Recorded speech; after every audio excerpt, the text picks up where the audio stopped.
one of the inadvertent byproducts of Darwinism was social Darwinism. Social Darwinism took morality from nature. Social Darwinism even ended up informing Nazism. And the idea of the survival of the fittest, which really isn't a morality that we as Jews hold. Survival of the fittest became something that informed morality and said if you are strong, then you should survive, and if you are weak, you should be wiped out. So social Darwinism actually became extremely problematic and ended up justifying terrible things in humanity. But that wasn't actually what Darwinism was trying to say. And in Judaism, we hold a very different perspective when it comes to morality and nature, morality and the world around us. In Judaism, particularly in Rabbinic Judaism, but also in some sense in Biblical Judaism as well, we have the concept of correcting nature, as opposed to having our morality informed by nature.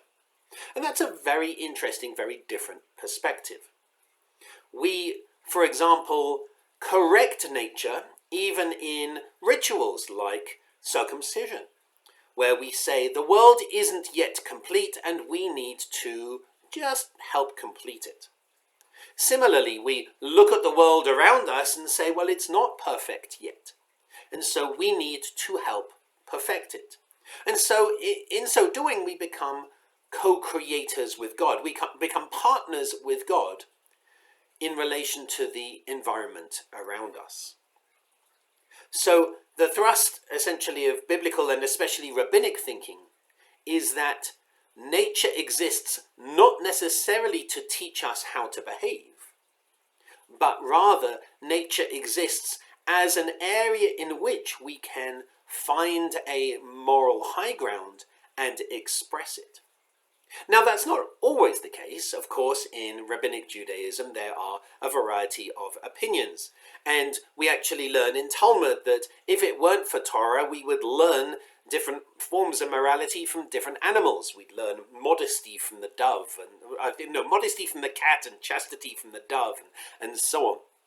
What this is trying to say is that we can learn from the natural world around us, but that doesn't mean that the only morality that we have is from the world around us. So we have a very nuanced view of morality and the environment. Our role, essentially, is to help perfect the environment. And so that sets us in a really interesting perspective when it comes to looking at the world around us. So this week in my Introduction to Reform Judaism course, we're going to be looking at our relationship with the world and also our relationship with one particular land. Because in Rabbinic Judaism, there was one land that was not just the center of the world, but the center of the entire universe. And so what does that mean for us as Reformed Jews? How do we view not just the world around us, but one particular land which the rabbis thought was the center of the universe? So this week's Introduction to Reform Judaism course is on Zoom. And you can find the link in the e-digest, which was sent out on Wednesday. We have quite a lot of people who are joining us for this course. And this isn't a free course. We ask for a donation of $15 per session because it really is very involved. There's a lot of handouts. There's a lot of learning that we're passing on. And it's a way to help our community as we learn.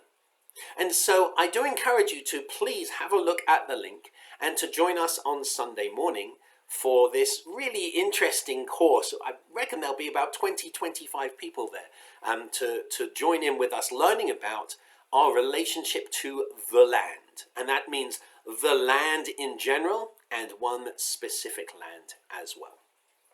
Before that, though, I hope that you join us for our Kabbalat Shabbat service. I hope you join us for our Shabbat Shacharit service with Liat's Bat Mitzvah ceremony.